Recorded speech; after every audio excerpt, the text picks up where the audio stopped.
Hey everybody, this is James Gore. I'm here with Eric and Jody from CAL OES. This is the California Office of Emergency Services.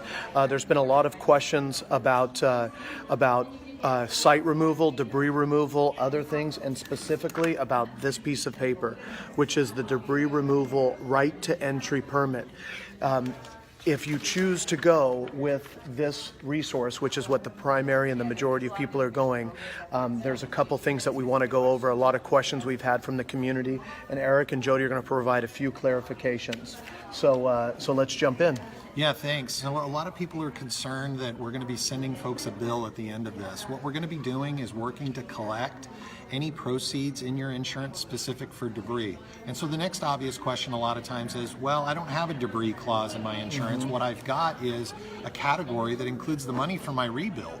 And you're afraid that we're going to collect all of that money. What we're going to do is let you do your rebuild, and then the county's going to be coming back to you, and if there's any proceeds left after your rebuild that we can collect for the debris, the county's going to work to collect that. If there isn't, then we're not going to collect anything from you. But the bottom line, nobody is going to get a bill from the state to cover our costs. The only communication you're going to get from the county is working to collect proceeds in your insurance that are set aside for debris. So for some of the people at the community meeting last night, they said, well, we've heard or we know somebody who got a bill in Lake County after the Valley Fire for $60,000. Tell me about what that is. What they likely got was a communication from Lake County working to collect the proceeds from their insurance. In some cases, people actually, Jody, if you could speak to this. Sure. Oftentimes your insurance company is really expediting your claim, and the goal is to get money in your hands right away so you can begin to recover from this. And so what may have occurred is somebody who is insured with a particular insurance company may have received a check for the entire amount of their policy, and that could have included an amount set aside for debris. And in that scenario, if they receive a large check that included an amount for debris, the county would have come back to say, hey, I need to collect that amount for debris. So what we're saying here is that if you got a check from your insurance company for $100,000 or $200,000 and a portion of it was for debris, the county might collect that from you rather than directly from the insurance company because it's already been paid to you. I do have a question real quickly. What's the difference? So CAL OES is really managing this debris removal, right? It's really... We say the Army Corps, but you are our interface, correct? So this right of entry is actually from the County Environmental Health Department. Okay. What's happened is the county's come to the state and said, we need help cleaning up Sonoma County. Yep. We looked and said, we don't have enough resources in the state for Sonoma County and the 6 other counties where we lost 8,400 homes. 8,400 homes. And so we have gone to the federal government. The governor went to the federal government and got help from FEMA through the Army Corps of Engineers. They're going to be bringing contractors in to do the full cleanup. So what you're doing here is you're authorizing the county and its federal contractors to work with you to clean up your parcel. And people have asked, there's emails going around saying, don't sign these because you won't have access to your property. I haven't seen anything that validates that, but people do have a right to be able to not sign this and take another route if they want to. And if they choose not to go with basically the big initiative that we think is going to take care of the majority of the houses, are they working directly with contractors and kind of doing it on their own, keeping their own receipts, working through their insurance? Is that what they're doing? Yeah, they're going to have to do the whole project themselves, and I can only imagine there's going to be a tremendous amount of stress and headache and heartache for folks that have to go it alone and do it themselves. They'll also need to do it. The Sonoma County is going to set a standard that likely will be consistent with our cleanup standard, and they're going to have to comply with that same standard. And that's a high bar because what we're doing, we've set a high bar because we want environmentally sound, clean, safe sites return to folks. And as you said before, even if the cost of this cleanup, which will exceed the insurance coverage and other things, what is being done is not going to go on to the people. It is going to be paid for out of what funds? Disaster funds that come in through either the state or federal government? There's federal and state disaster relief funds which will cover the cost of the program. Okay. And I'm going to add, if there's no debris in someone's insurance policy at all that's not covered, they won't get a bill. Let's be clear on that. People will not be getting a bill if debris isn't even covered in their insurance. Okay. Yeah. That's good to say. So if somebody doesn't have debris, they will still be covered if they sign this right of entry.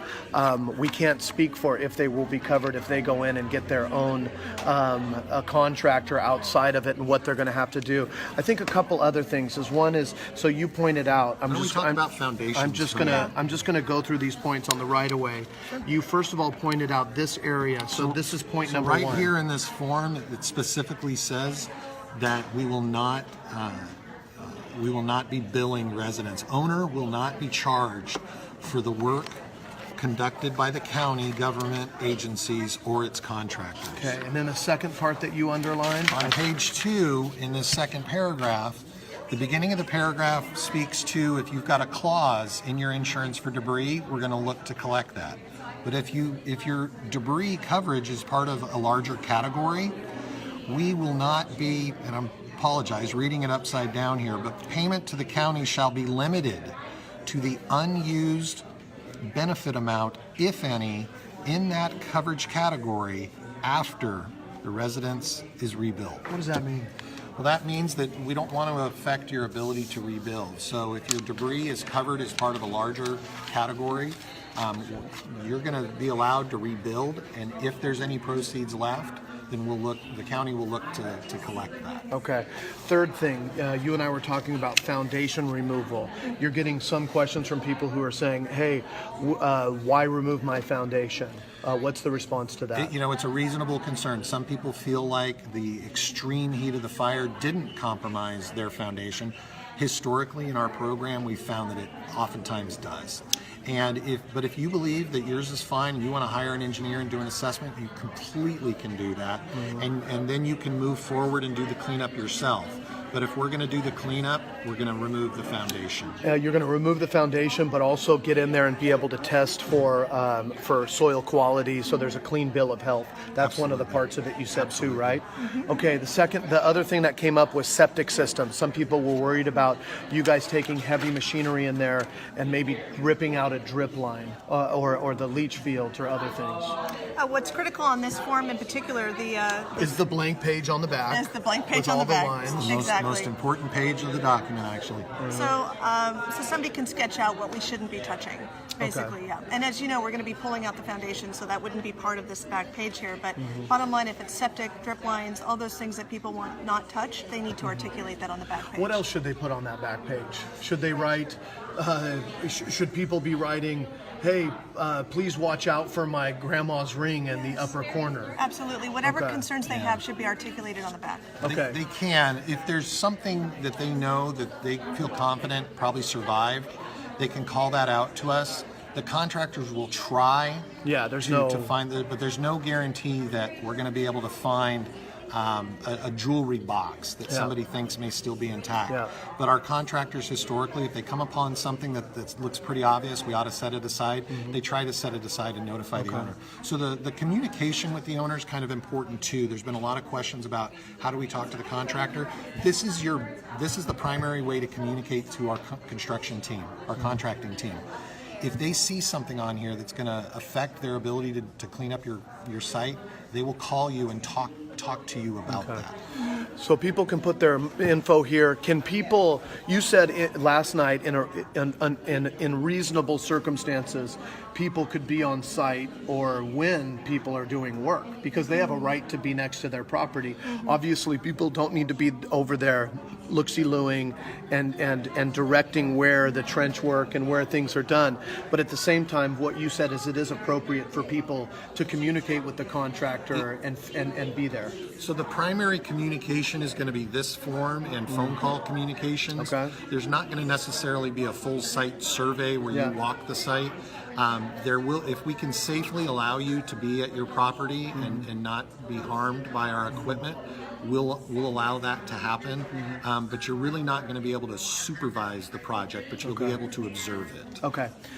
Can't supervise, but yes, can observe.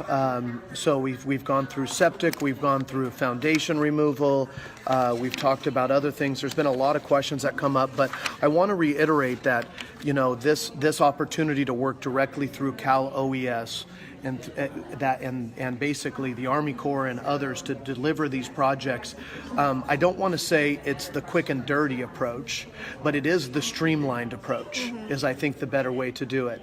If once again, for people out there who either want to investigate through their insurance, how they get out there with contractors, how they set things up, how they bill back to their insurance and other things, contact your insurance provider about that. Are there any other resources out there for them if they want to look at the other option? If you're going to do it yourself, I think there's going to be more information coming from County Environmental Health next week on what the standard's going to be for that cleanup. Yeah. And so you don't just grab your contractor buddy and go in and do it up. So I'm going to follow up on that with another video just so that people can make their own decisions. A lot of times people will make the decision that is suggested, but they just want to be able to look at all the options. Anything else we need to go over or talk about?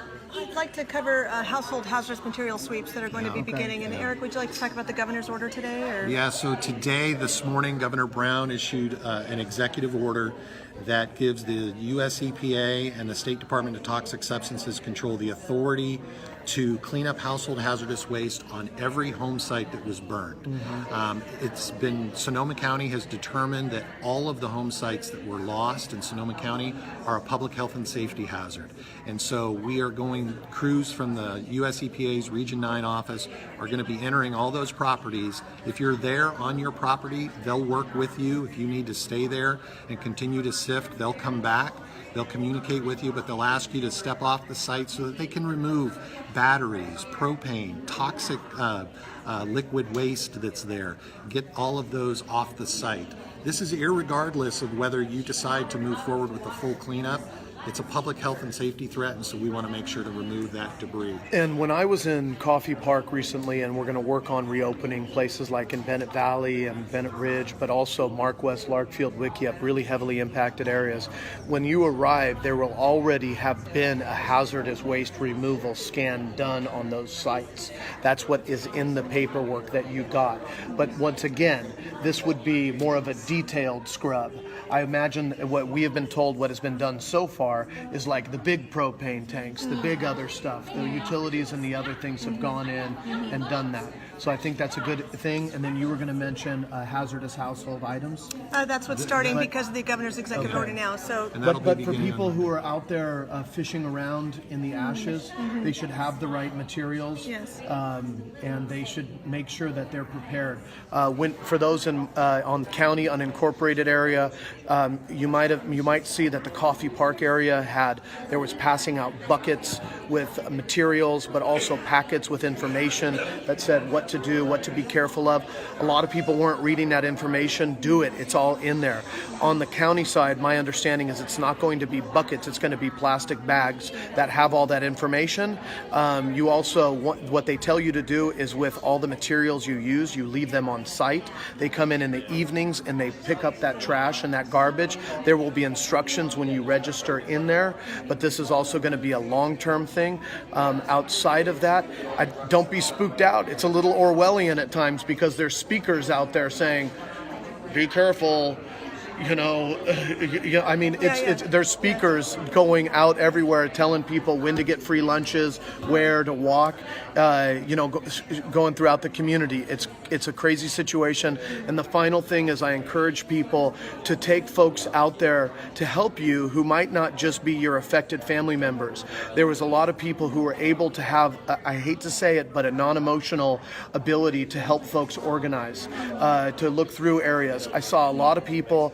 My stepsister was saying this first and foremost. She gets to the site by herself and she looks around and says, I just don't know where to start. Sure. Yeah. And it's overwhelming to, in your mind, say, I need to look for jewelry here and do this. So it's helpful if you have people that you trust, that you can take out, who might know your home, who can help look out for you and help you facilitate. Sure. And don't reuse this personal protective equipment if you're going out there, right? Don't take your gloves home and put them back in. No, and bring a friend, someone who could could to be with you during this emotional time, and know that our goal is to just make sure you're safe and healthy, and that you go through this process in a way that's rapid, but also meets your needs. You know, it's a very difficult time. Well, and I just want to thank you both, because what I try and remind people all the time is that the only thing perfect is imperfect, relentless progress. Obviously, we've been calling for patience. A lot of you who have frustrations out there, but the reality is that this there are going to be continued frustrations. So keep staying in touch with our office, with the people out here, with the offices directly. If anybody needs to contact CAL OES, do they do that by going down to the local assistance center on 427 Mendocino Avenue? That's the best way to get in touch with us. So once again, the first floor of the Press Democrat building, 427 Mendocino Avenue. Okay, there's staff there. I love it. Yay! We're taking care of kids here too in Hillsburg. Thank you guys very much. Thank you. Take care.